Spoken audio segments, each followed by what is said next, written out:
led by Councilmember Tony Stewart and seconded by Dr. V. Thompson. Let us pray. Dear Lord, we thank you for bringing us together here today. Help us to listen with open hearts and to speak with grace. May our differences be a source of strength, and may we work together in unity in all that we do. Now we ask that you be with each and every council member here today and all of our city staff, that they would have safe travels back home. All these things we ask in Christ's name. Amen. I pledge allegiance to the flag of the United States of America and to the republic for which it stands, one nation, under God, indivisible, with liberty and justice for all. Probably noticed we have a lot of people with us tonight. We are starting out with I'm going to take part of the council meeting special recognition. Mr. McKee. Thank you, Mayor Pro Tem and City Council. We do have a special recognition tonight with our public safety with the Anderson Fire Department. I'll turn it over to Chief Charlie King for the presentation.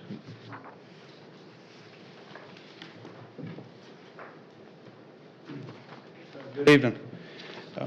Thank you again for the opportunity to take a few minutes to recognize some pretty special team members in the Anderson Fire Department who over the last couple of months have gone above and beyond the call of duty, and we don't say that lightly, in service to our citizens.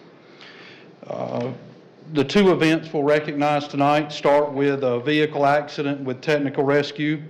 On the night of February the 3rd, the Anderson Fire Department responded to a motor vehicle accident on K Street. Crews arrived to find a large SUV that had been traveling at a high rate of speed and had collided with a house, trapping the driver. If you've ever been on K Street, you know there's not really a place to run a racetrack down K Street. The vehicle had come to rest partially under the structure, requiring crews to stabilize and shore both the vehicle and the home before beginning extrication efforts. The technical rescue effort to free the driver included mechanically removing the passenger side of the car, interior seats, and raising the dash and steering wheel. All of this was accomplished with the vehicle under the house with extremely limited access to the firefighters. During the extrication, firefighters continually provided medical care to the driver, who remained alert throughout the process. For more than 2 hours that night, the collective efforts of the crews from Engine Companies 1 and 3, Ladder 1, Rescue 3, and Battalion 1 worked through a tough situation, one step at a time, to save the life of a member of our community. We're grateful for their unwillingness to give up and work through a dangerous situation by applying the training and collective experience to see the mission through. So tonight we recognize the following team members on duty that night. Engine 101, Lieutenant John Slattery, Firefighter Logan Tiller, Firefighter Stephen Eller, Firefighter Levi Cantrell, Ladder 101, Engineer Jarrett King, Jacob Cooley, Jared Teeter, Jacob Fannin, Battalion 101, Captain Joey Burdett, Engine 103, Lieutenant Jonathan Lorentzen, Justin Pelfrey, Chris Laborde, and Preston Bailey. Rescue 103, Mackenzie Ashley, and Dustin Lumpkin.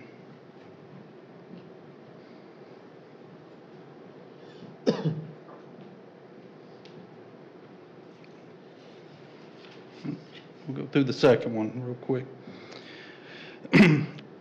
On Friday evening of the soiree downtown, April the 25th, the Anderson Fire Department was dispatched to a fire on South Tower Street. While responding to the report of a brush fire, Battalion 1 drove up into the middle of a suspected kidnapping, resulted in one adult being stabbed multiple times. Battalion Chief Jamie Parnell radioed for assistance from additional Anderson Fire Department crews, law enforcement, and EMS. Chief Parnell ensured that the child was safe with bystanders and then began to treat the multiple traumatic injuries that were found. The crew from Engine 3 and Ladder 1 arrived quickly and joined the life-saving efforts. These crews worked together for 15 minutes until the first paramedic and ambulance arrived and continued care to the point to where the patient was flown to the trauma center in Greenville. According to the trauma surgeon days later, the male would not have survived the lacerated heart muscle and collapsed lung had it not been for the quick and professional actions of members of Engine 3, Ladder 1, and Battalion 1 that Friday night. Tonight, we recognize the team members from those crews who made a personal choice in the moment to remain in a potentially dangerous and hostile environment to provide the care needed to an absolute stranger. But instead of a stranger, they each saw a human life in jeopardy and followed their training. Again, tonight we recognize Battalion 1 Chief Jamie Parnell, Engine 3 Lieutenant Jonathan Lorentzen, Firefighter Chris Laborde, and Firefighter Dustin Lumpkin.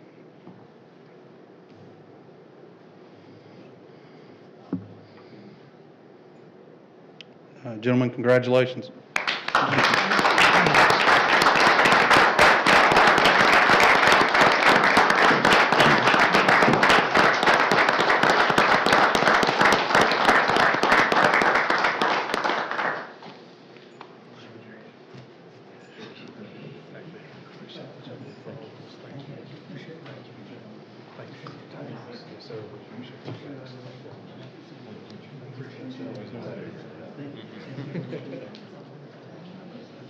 Great. Good job.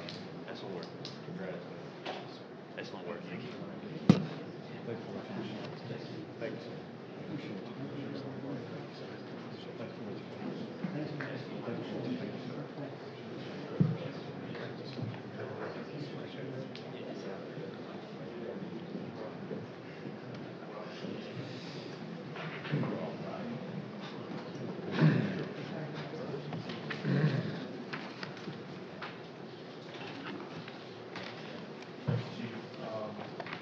Jumping in, we have actually two copies of minutes in our agenda. May 12th call, or May 12th regularly scheduled meeting, and May 22nd special call meeting.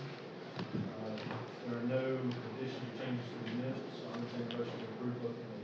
I'll make a motion. Motion passed by Steve. Second by Dr. Thompson. All those in favor say aye. Aye. Passes unanimously. We have no old business tonight. New business, we have the FY 25-26 budget, just as a reminder for those who are possibly watching at home. Prior to this meeting, we did have our public hearing for the FY 25-26 budget. Mr. McHugh. Mayor Pro Tem and City Council, it's a pleasure to present the budget to you on first reading. As you know, it's a lot that goes into this budget each year. This is on first reading. In accordance with the general statutes of the state of South Carolina, the City Council is required to adopt an annual balanced budget by ordinance prior to July 1st. We'll have our second reading at the next meeting. Let me take a moment to go over the budget overview that was included in your packet and also online.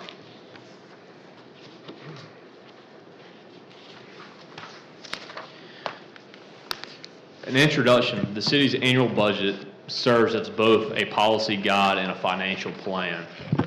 It directs resources towards city council priorities, ensures the delivery of essential services, and maintains our commitment to sound fiscal management. While this document provides a 12-month outlook, it is built within the city's ongoing 5-year budgeting model. And that's something I emphasize each year when going through the process. Many places and businesses just look at a 12-month cycle or quarterly basis. We look 5 years, 10 years out. We look at our capital needs. We feed that into what we have a capital model and how we're going to fund those capital needs. The 12-month window is narrow. It's our operation and maintenance budget. A lot of it rolls over, carries a lot of personnel costs to it that rolls over. And we, as a growing city, need to add employees. Cost goes up, things change, revenues change, expenses change, and that's where adjustments are made on the 12-month outlook. However, what it doesn't tell you is on month 13th, on the 13th month, the 14th month, what happens. And that's where the crucial part of what we implemented about 10 years ago is very important, and that's looking at the 5-year, the 10-year, and completely looking at the 5-year, how we fund that. And that's where most of our conversations are. Of course, we have the adjustments each year, but the conversations are within our capital improvement plan. The budget overview was included, as I mentioned, in your agenda packet, and it also can be found on the city's website under the finance section. Going to the budget timeline. This is just a snapshot of the process with council. As you know, we start in December with the budget. Right off the backbone of doing the comprehensive annual financial report, that report at the highest level as a governmental entity in that report. So once we're done with that, we start initially into the budget process in December, and we run it all the way up to this time of adoption. And what we're doing during that process is looking at anticipated growth, changes in revenue, anticipated economic conditions, and from the revenue side. And on the expenditure side, we put our requests to our division heads and our departments. What are the ongoing needs, what changes, and we go line by line item with them through that process. We meet with them all through February, March, and then start developing the budget, and then balance it as we move into right at the end of April. And as you know, we go over it with council during several different work sessions, and as we move forward and hear any input that we have from the council, as it aligns to our overall capital improvement plan and plans for moving the city forward. The city's the budget is rooted within the city's strategic plan. It's based on 3 pillars: advance the quality of life, ensure sustainable growth, and attract partners. And you can see in here we have categories so far as you well know, tonight you saw this, there's a huge emphasis on public safety, and I'll go through that more in detail later in the budget overview, but that those this is the biggest thing that we do. You have the Anderson Police Department, the Anderson Fire Department. The largest part of our general fund budget accounts for 51% of our expenditures in the general fund. As you saw, and as we've talked about for several years now, as we plan with the growth and sustainability, we're planning on building a fire station 4. We've acquired that land, and we're able to move forward with that. And so that part of that's included with part of our capital improvement plan, and that's an example of that, along with the equipment and personnel, which will go in the O&M budget within the 12-month outlook. Moving to population growth.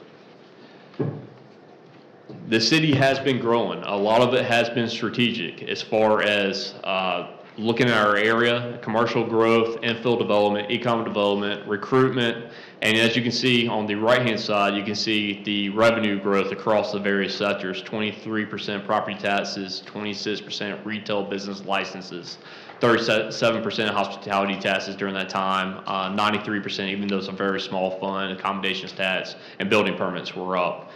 The population, during the 2020 census, it really didn't capture what was happening as far as where the city was headed. But however, what the census does is they go and they create new estimates that come out for the counties and the cities and the metro areas, and they release that. And this is as of July the 1st, 2024. They call it their vintage set, their data series. And what they'll do is they'll go all the way back to your base, your 2020, and adjust it. So you can have a good comparison year over year on your percent of population growth each year. And so if you take that being at almost 31,000, 30,937 as of last year, and then we'll have this again released next year and so forth, and they'll go all the way back to 2020 and just the base. Growth rate 1.78% from 2023 to 2024, and from 2020 to 2024, 5%. That is in line with what, as you're well aware, as we predict these things, the population growth. It's what we were seeing. It's what's in our comprehensive plan that was just recently adopted by council. It's what we've been anticipating, but now it's hitting actual math of the census. It didn't do that when we actually had the 2020 census, even though we had forecasted this growth pattern to occur. And so it's good actually seeing the two come together, and also it comes together on our financials. So it's impacted for what we see there, but then also the financials from the property tax to retail business license growth from the commercial sector. And as we say, the commercial side follows the residential side, follows rooftops. And so you see more and more franchises coming in, different restaurant amenities, so forth on your commercial corridors, a lot of retail interest. It follows the population growth that you have along with your demographics. The proposed budget. I like sharing this pie chart here. It's 87 million is the budget across all funds, which is a modest 2.73% increase over the previous fiscal year. This pie chart shows the operations of the city. The general fund at 41 million, the sewer, of course, we operate 2 wastewater treatment plants, significant assets, both at treat 10 million gallons of wastewater a day that they're permitted for. We own and operate a water utility. Of course, hospitality task, we talked about that earlier, but I'll talk about it in detail in a bit. Then you have public works, sanitation fund there, parks and recreation, transit that we operate countywide. And then you can see the breakout of the 1%, which goes into much smaller funds, capital replacement fund, the cemetery, stormwater, community development. I want to go over the proposed budget highlights. First of all, there's no tax increase. The millage remains the same at 109. We've been steady on that for years. I mean, we haven't raised taxes. We've actually lowered taxes about 5 or 6 years ago, so we've stayed at the 109. It will vary on reassessment as far as what that is. With our growth rate, we have to roll back taxes, so when we have a reassessment come up, that will happen again. If we continue our same policy that council has set forth and what we've been able to capture as far as economic development and growth and infill development, maintain the millage at the taxes at the same rate, we would anticipate also rolling back taxes again when we have the reassessment. And so the millage may change downward than upward in our case. That is unique. There's a lot of cities across South Carolina that are experiencing large millage increases and rate increases across the board on water, sewer, utilities, sanitation, and so forth. I know Pure City, that's large to us, just went way up on their sanitation rate. I saw a city that's our size that went across the board on everything from millage rate increases to sanitation rate increases, sewer and water, which was surprising to see that. But we're in a good spot as far as revenue growth and being able to cover our expenses and our core services. As part of the budget, 41% is dedicated to our employees, who are the foundation of the city's operation and our most valuable asset. An additional 49% supports daily operations, including, as we saw tonight and heard the story, public safety, utilities, public works, and administration, ensuring the continuity of essential services to our city.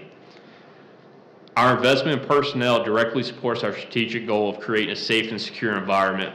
Operation funds also reinforce our commitment to building strong communities by supporting housing initiatives, code enforcement, blight mitigation, and infrastructure improvements, especially in utility capital investment.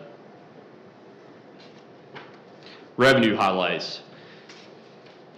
I talked about this just a bit earlier, but I will mention the 2 areas that we grow in that we're seeing a lot of growth is the continued growth is the property taxes. So budgeted property tax revenues are increasing by $571,000, primarily due to annexation of growing residential areas and new commercial developments within the city limits.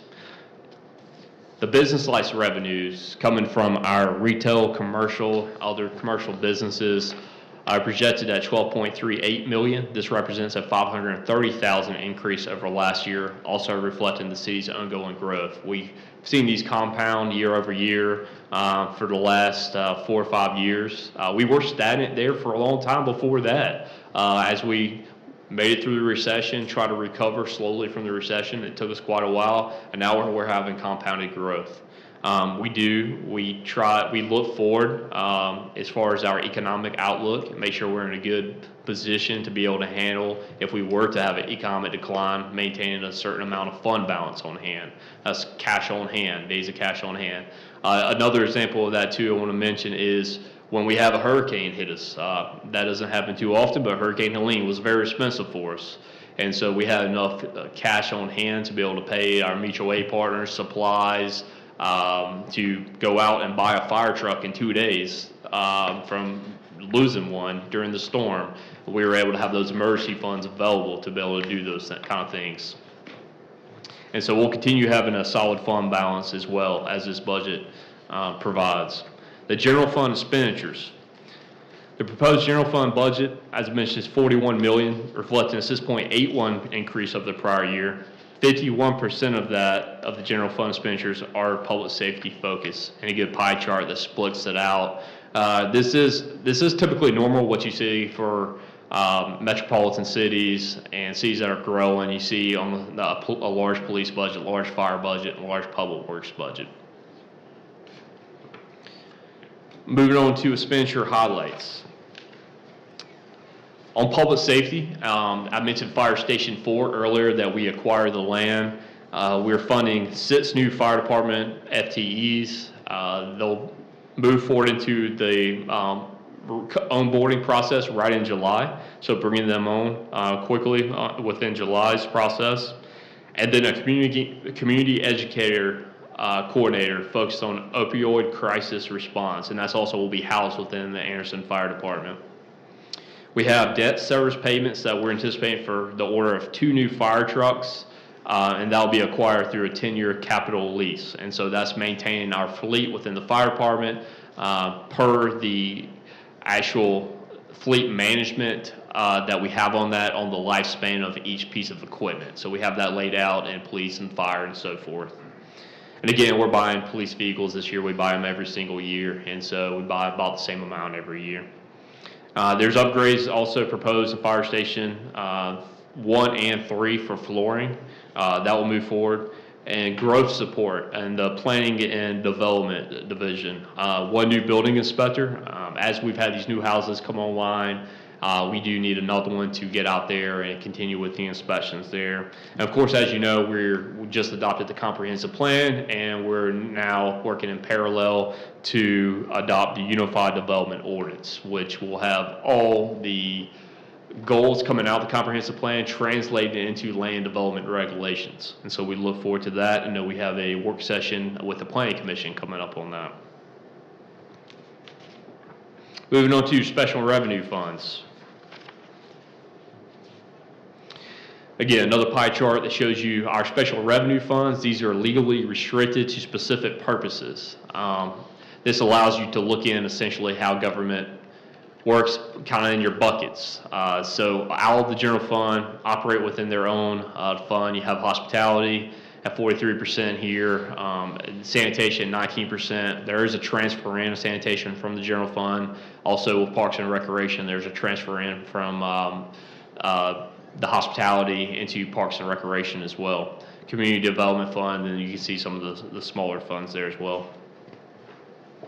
Talk about the Hospitality Fund. We did mention that earlier during the public hearing.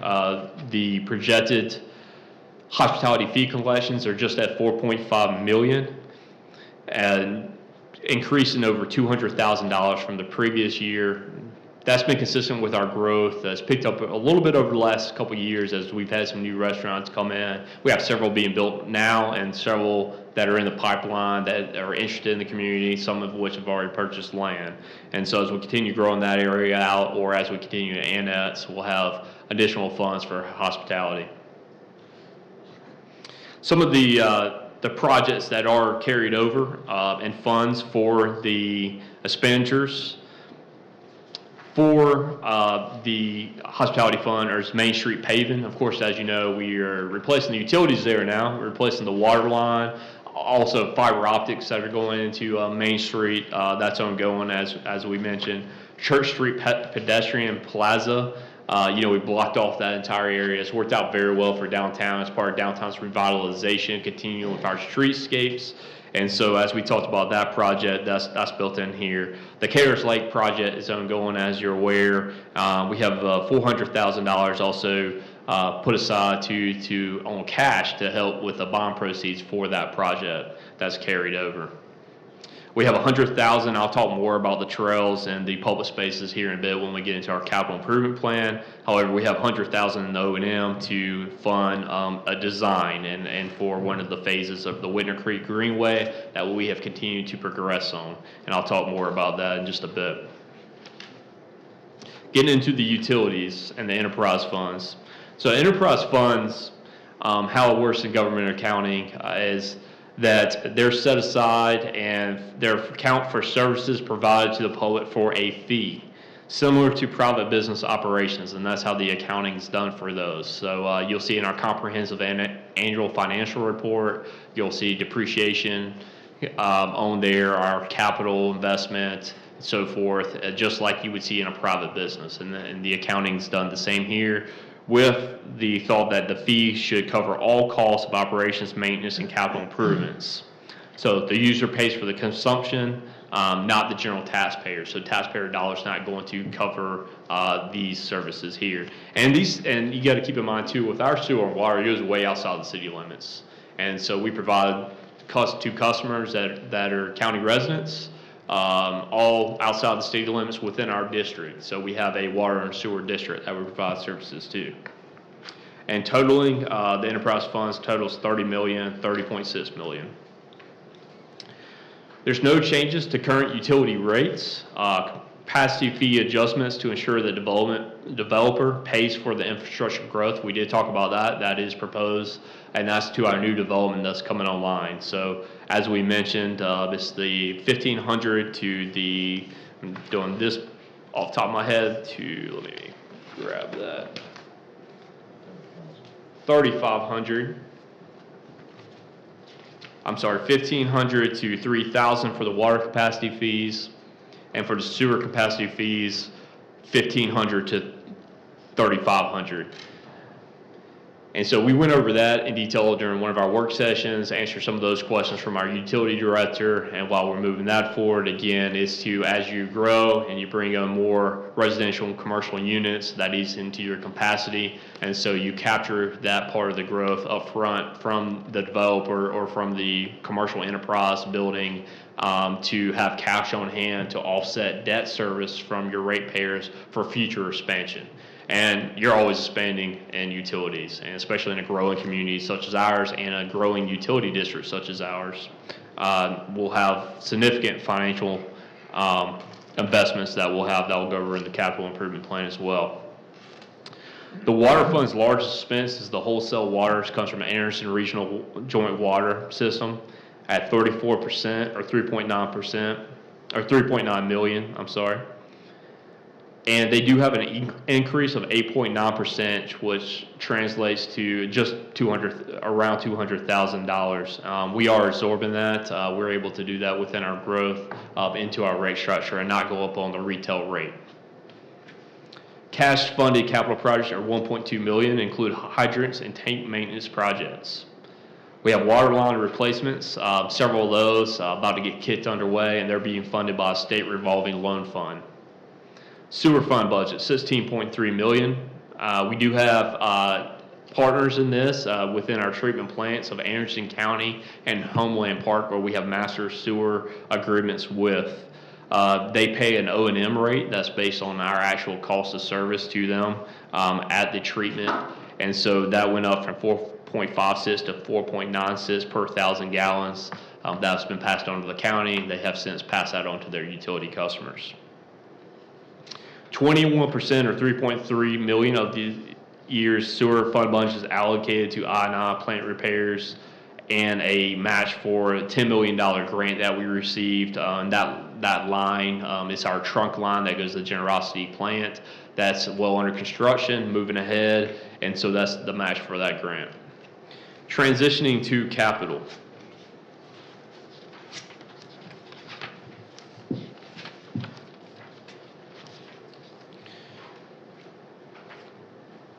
While the 12-month outlook, the annual operating budget, outlines the city's day-to-day priorities for the upcoming year, it's equally important to take a longer view, especially when it comes to the infrastructure and facilities that support our services. That's where our capital improvement plan comes in. So shifting from short-term lens of operations to the longer-term planning that keeps our city growing responsibly and positioned for the future. For the current year in 2025, the current year that we're in, total capital investments that the city's been able to complete is $9.775 million, including $4.5 million in capital equipment. And then I want to go through some of the projects here that are listed. So Mentioned Fire Station 4, as you can see, we have $10.4 million budgeted here, public safety. That is to the fire station itself. $21.3 million in parks and trails, $2.3 million in building, streetscapes, and infrastructure, $27.6 million in sewer, $7.8 million in water, $3.7 million in stormwater. This is over a 3-year period, with a total list of $83 million worth of capital investment or projects in the works. Kind of starting at the top here, you can see that we have the investment that's ongoing, that's under construction now. Opening soon is you have Caters Lake that's under construction. You have Lindley Park opening soon. We have the ribbon cutting coming up on that. What's the date for that? June the 27th, and so mark that on your calendars. Very excited about that. You know, our community is very excited about that, as it adds a lot of features. It was a large infrastructure project, as you're aware, underneath, but on the surface, it has trails, playgrounds, a pavilion, green space, connects to our North Lindley Trail, and then we'll continue the trail to the rec center. And as you know, the council has invested to have outstanding recreation center facilities and a recreation program. And so we completed that project of the expansion of the recreation complex just 2 years ago, and there is a trail built behind there. And so now this will connect what we call Whitner Creek Greenway Phase 3 will connect from Lindley Park South to the rec center, as we've been planning for several years. The $350,000 is actually coming from savings in the construction management budget. So how that works and how we enter into construction contracts is there are allowances for certain things, because we do a construction manager at risk, which holds the contractor to a ZAP price without change orders, unless there's a change in design that we authorize. And so there are allowances within that we put forth through the design phase and with the contractor for certain things, a number of rocks that you may need, as you see a lot are going down Lindley Park, square foot of concrete is an example, things like that maybe you didn't get the exact dimensions or you added on here, there are allowances. So this is from savings within the contract that's going to be funding the connection from Lindley Park South to the rec center. There'll be a great length there that'll be put in service. The Whitner Creek Greenway Phase 4, as we've talked about, and we talked at the retreat about, and ongoing conversations will connect from the rec center to downtown, so to Main Street. So it'll actually have a Main Street entrance designated coming down, go underneath the bridge at Orr Street, where it merges with Earl Street, under the Murray Street Bridge, and then actually connect all the way over to the rec center. So now we have a nice full-length trail connecting from downtown to the rec center, through Lindley Park, what a great public space that's going to be, to North Lindley Park, and then obviously, there's a huge population area there that feeds into that for connectivity into that public space. As you see, we have stormwater projects that are ongoing here, streetscape projects, as I mentioned. We did buy the building across from City Hall, and we plan on demolishing that. So that's actually in the works as far as getting the contractor prepared for that and moving that project forward.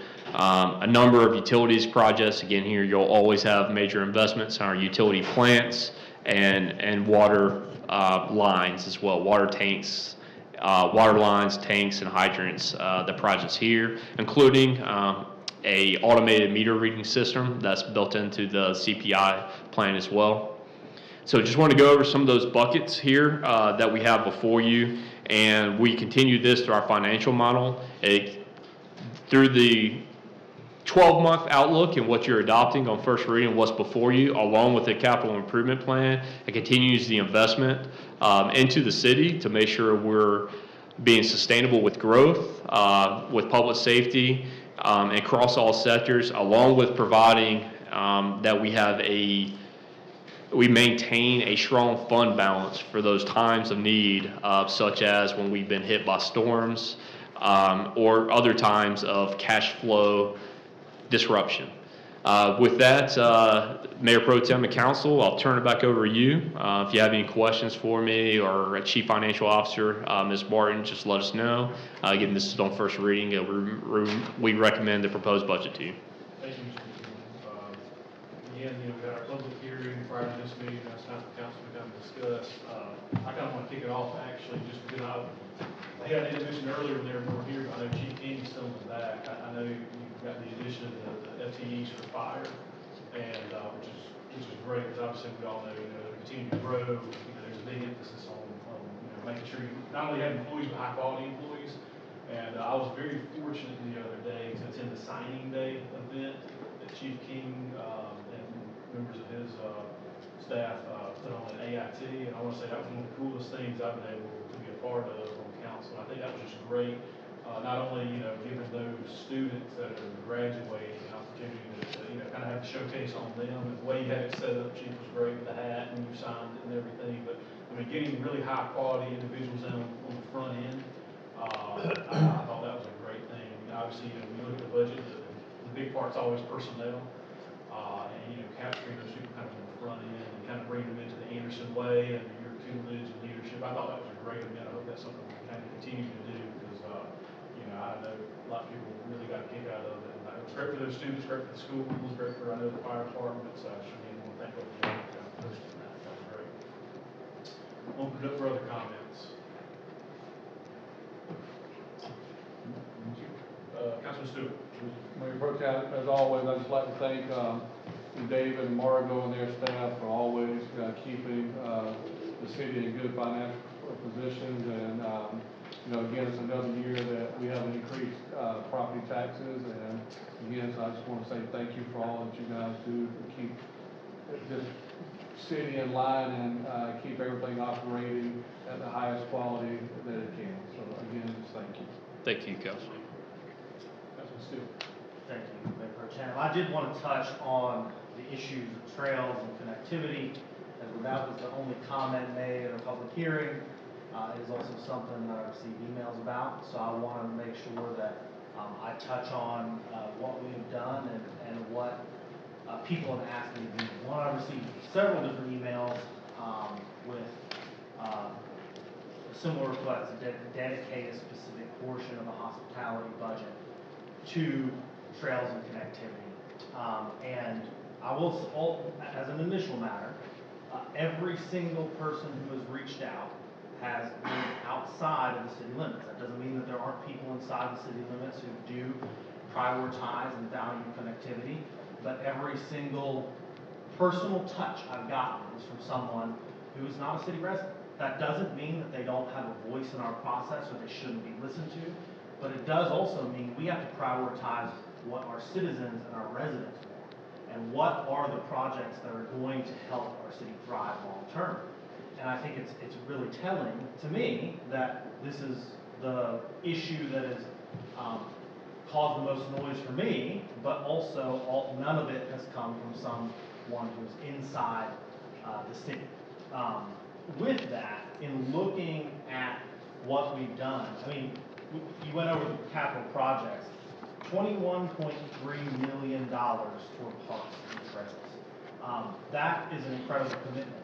And I understand, not all of that has come out of the hospitality fund. We've used several different sources and been able to use grants, other funding to, I know part of the Lindley Park project, we're extending a huge path of trails there. And we're talking about extending that now down through downtown. Part of that Lindley Park project was funded by stormwater grants and funds because there was a stormwater component.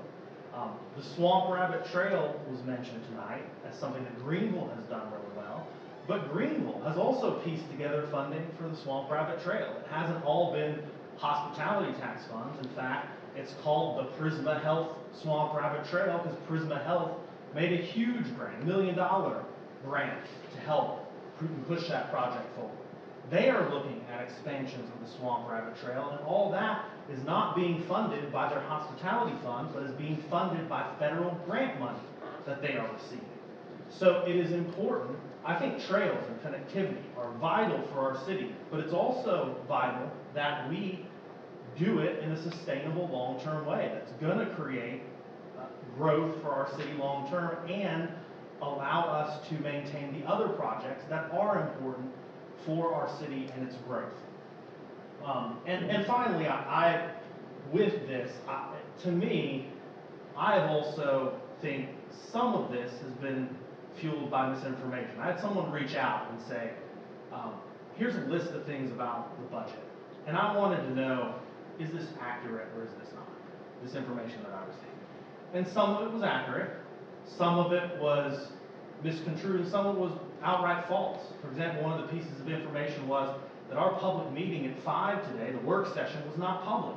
It was private, and there was the implication council was going to be discussing the trails and then the budgets and all this to keep it from public eyes. That's just blatantly false.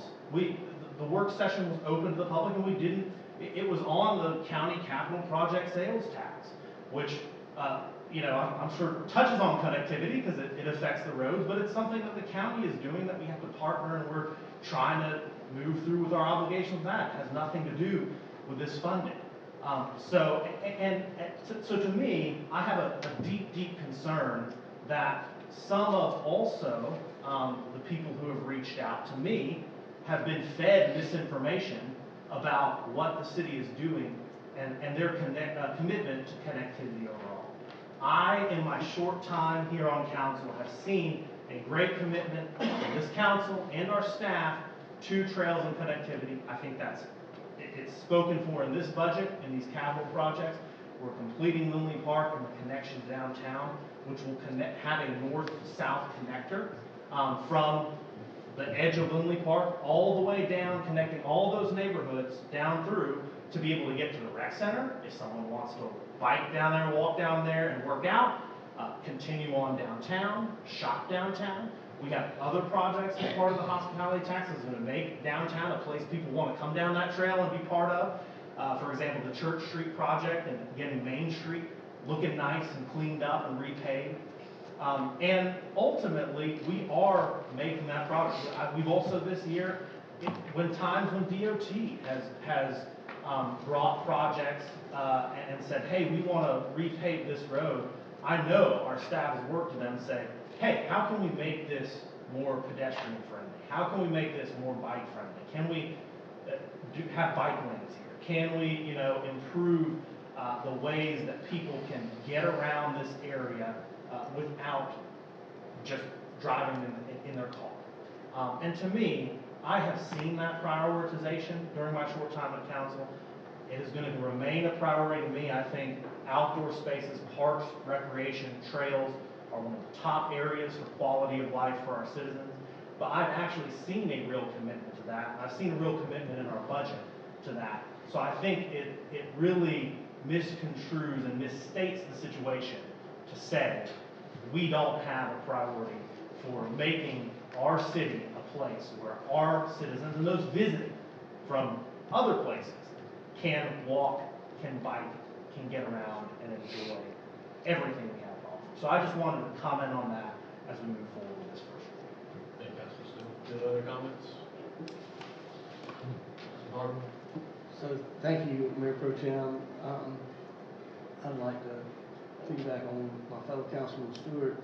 The budget starts a long time ago, working on a budget process, and there's never enough money to go around and fund everybody's project. And I know it's a challenge, and I just want to commend the Finance Department for coming up with this budget. And Councilman Roberts and I were speaking before the meeting that how much the budget has grown. I know Councilman Stewart and Councilwoman Dr. Thompson, it's grown a lot since when they started on council years ago, and all the hard work and diligence that goes in to keep our city financials in good order and at a high rating. So with that, I'd make a motion that we approve this in first reading. Have a motion from Councilman Harden. Second from Councilor Stewart. Any further discussion? Just have a quick question for the city manager. Where do we stand with regard to our reserve right now, our emergency monies? Yes, so we stay between 20 and 30%. And so the fluctuations there would be something significant like Hurricane Helene, where we went out and bought equipment, or we're carrying over federal funds right now. But I do have it in front of me, the range and the projections. Give me just a second to pull that up. Ms. Margot, if you have it in front of you, I know I have it on a sheet here. I can tell you year over year. I do have it. So our actual for 2024 was at 37.1%. We are estimating at the end of this year to be at 31.2%. Bearing in mind, we had Hurricane Helene, which was about $728,000. We bought the fire station for land. We bought a fire truck. We had a carryover of Fire Station 1 roof replacement, and we bought the building across the street. So we had planned uses of that. Well, the hurricane wasn't planned, but everything else was a planned use of fund balance. So we're projecting to be at 31.2% at the end of June. And that's roughly double 10. what our estimates, what is suggested? Yeah, the suggested is 6.7%, which is Okay. 2 months. And so there's some governmental entities that fall under that. We stay, and our goal is to stay in the range of 20 to 30%, upper to the 25 to 30%. And that's where we have been at, between 25 and 30% Yeah. over the last 10 years. Appreciate that. Appreciate the looking into it and protecting that.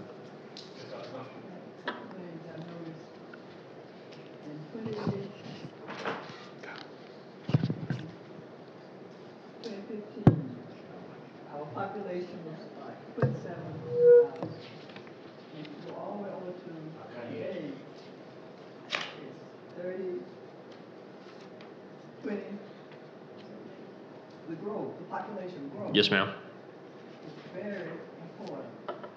That indicates to me that when you hear people say, little old Anderson, it means that there's growth.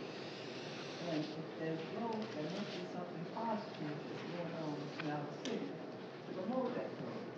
And so I think, David, that's an indication that there's something good going on in Anderson. Also, I'm really glad to see that we're having a tax increase this year. So it's a good thing. I commend the staff for their hard work. And I won't be here all the time, but I hope that you continue this growth in a positive way for all the citizens of this community. Thank you. Any further discussion? We have a motion and a second. All those in favor say aye. Aye. Opposed? Passes unanimously. Item 2, PDD regarding the Franklin. Thank you, Mayor Pro Tem. This is a significant project, as you're well aware, that we've been working on city-owned land at the corner of Murray and Franklin, and we actually have the renderings within your council packet. It's a $45 million project that's an infill development for housing. There is an adjustment that's needed in the PDD. Again, this is city-owned property. We have not.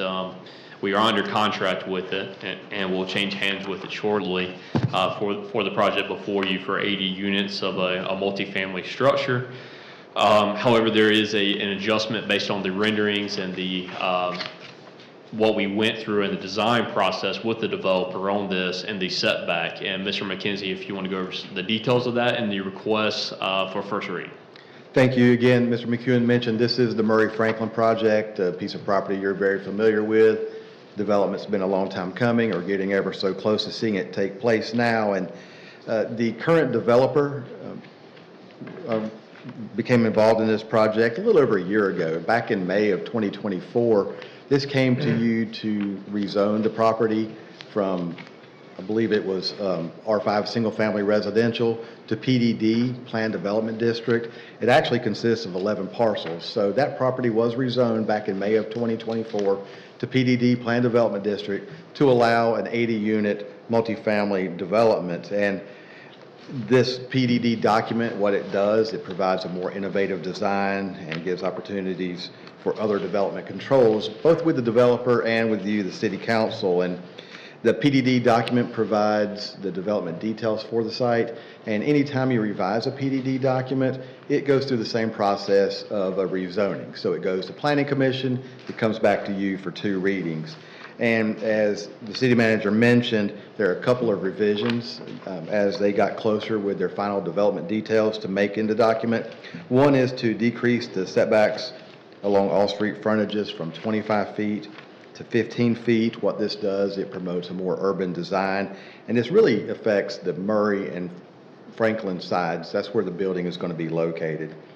Also, one other item they would like to add into the document is to allow HVAC equipment to face the road right-of-ways with appropriate screening, and this is due to the design and layout of the building.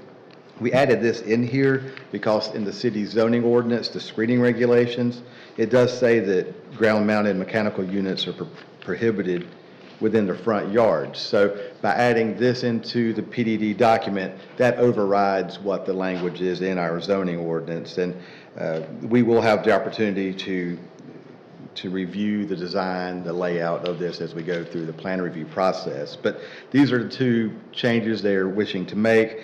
This will better accommodate the building, how it's situated on the site, particularly along South Murray Avenue and West Franklin. This did come to you at the City Council retreat where you got to see the final development details. We actually talked about the setback revision at that time as well. But it is coming to you tonight on first reading. It did go before Planning Commission at their June 3rd meeting, and they did unanimously recommend approval. Any questions or comments from council? Go ahead, Dr. Well, no, this is for the project that's the wrong one we talked about. That's right. So it's going to enhance, that side of town, going down, you say Mary Franklin Enterprise, this housing, how many units are these? 80. 80. Yeah. Yeah. 80. It's well needed, and the thing I like, but it's supposed to be affordability. And much housing, affordable housing is needed in that section of our town. And so I really feel really good that finally it's going to come to fruition. You're going to see that development enhance all that property going toward the south side of town. So I'm very, very pleased with that, and finally happy about the fact that finally the Mary Franklin development is going to come back. Councilman Stewart? Just one thing I've always had a concern about, we got 80 units, and we're only putting in 1.5 parking spots per unit. I'm just concerned, is there gonna be enough parking there? Because typically, if you got a two-person household, you're gonna have 2 vehicles, or guests come over, and I'm just concerned with 120 spaces for 80 units, is that gonna actually be enough, or is there not? Where is the other overflow parking on those that are gonna park on the roadway? Where would that go? Yeah, That's just a concern. Right, the developer feels confident this will accommodate it based on other developments they've dealt with in other communities. Keep in mind, a lot of these units are 1 bedroom as well, so there will be 1 vehicle, technically speaking, in many cases in that regard. But they do feel confident that these number of spaces that's being proposed will meet the needs of the development. Councilman Jeff Roberts? Mr. McKenzie, there are 2 site plans shown. Are we looking at the alternate site plan? There's one labeled primary and then one labeled alternate. The alternate, yes, the alternate plan. Yes, sir. So that would depict what... That would be the one, yes, sir. Okay. There's also, in the language, a 5-foot sidewalk to be placed along Murray and Franklin. Does that sidewalk, 2 questions, does that pull in off of the curb like it's shown? And also, who's paying for that sidewalk?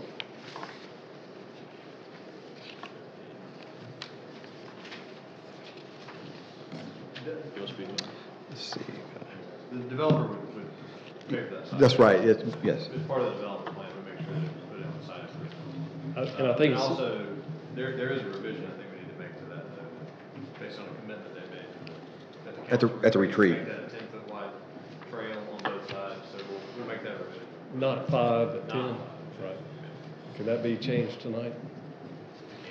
Yes, it If can you- be amended. And If you then make it part on- of your motion, yeah, we can make Yep, that. and then on second reading, it'd be updated in the document. So can you repeat that? Can you clarify what that was that you just? Yeah, so they, the commitment that was made at the council retreat was, and it did get reflected in this document, was starting from the curb line of the road, Franklin Street and Murray, would be, 2 or so foot, beauty strip, grass strip, buffer, then a 10-foot wide sidewalk, and then the landscaping for the property would start toward the building. So that just needs to be revised with that. We'll make that for the next. So, and it'll still work given the requested setback limit? Any other comments? And what's the, I guess, the primary one, and we went to the alternate because of why? It gave a more attractive streetscape frontage discussion we had, from what I recall. That's right. The one on the alternate? That's why I went. Because it looks like all the units are closer to the street, on Murray Avenue. It looks like they got a walkway coming on the front here, and then that's gone here. This is Murray Avenue. Yeah, part of the discussion was if we went with the, what they're calling the primary option, it kind of gives the appearance that there's a yard you can play in out there, and it probably invite more folks to play in an area that's not really the safest area to play. We've got outdoor space programmed in the site plan, on playgrounds and alternate outdoor space. Moving it a little bit closer to the street, but actually, and creating some sort of fence with landscaping, hardscape, be it a wall or fence or that sort of thing, would actually make it safer than this primary site plan, if that makes sense. It was also a hill that went down elevation down to it that was awkward in the design that we talked through. So that, in the alternate, there is no connectivity from the sidewalk up to the apartments like is shown on the primary one. Right, so that's planned to be patio space or, closed off private space, not accessible to the public. It's hard to tell by the site layout, but, the original, plan,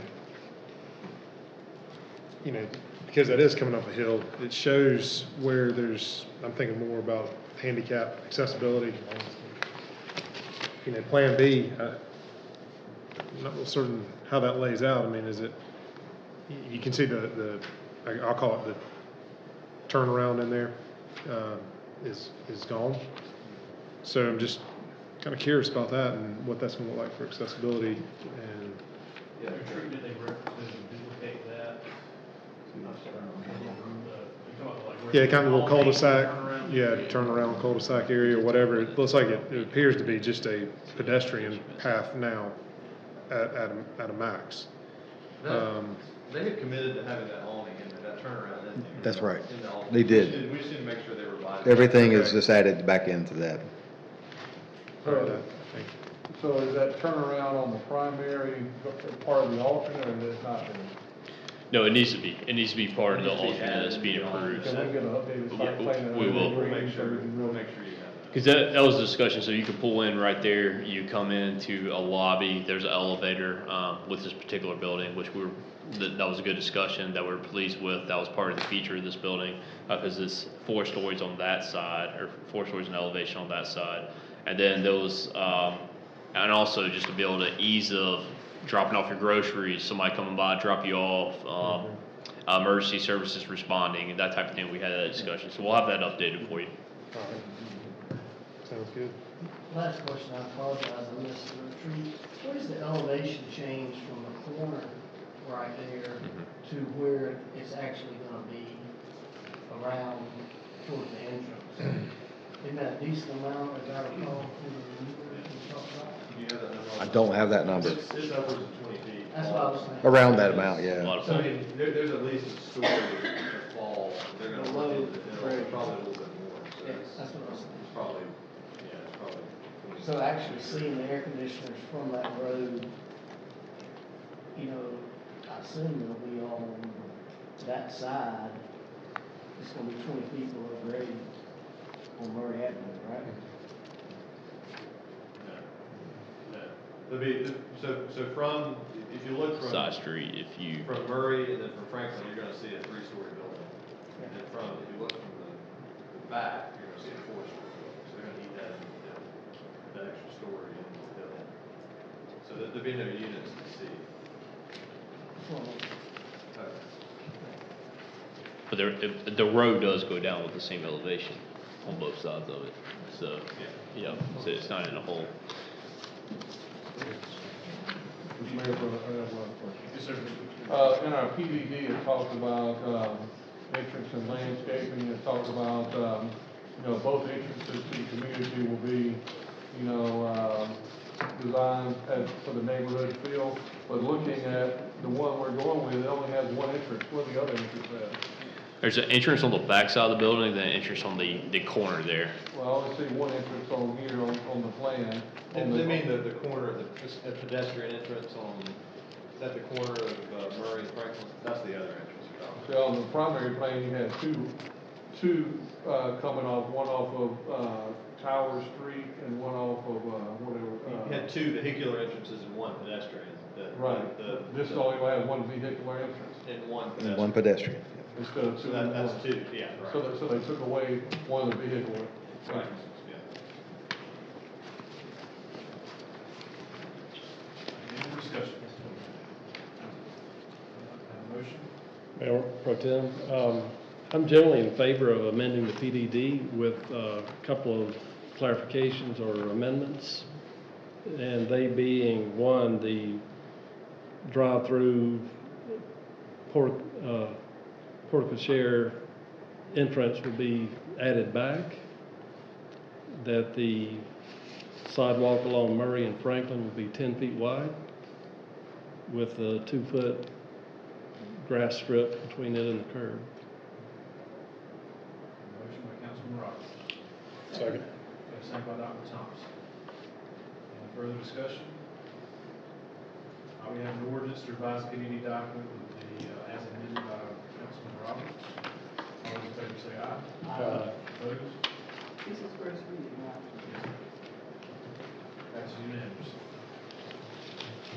Anything further? Nothing farther at this time, thank you. Mayor Pro Tem?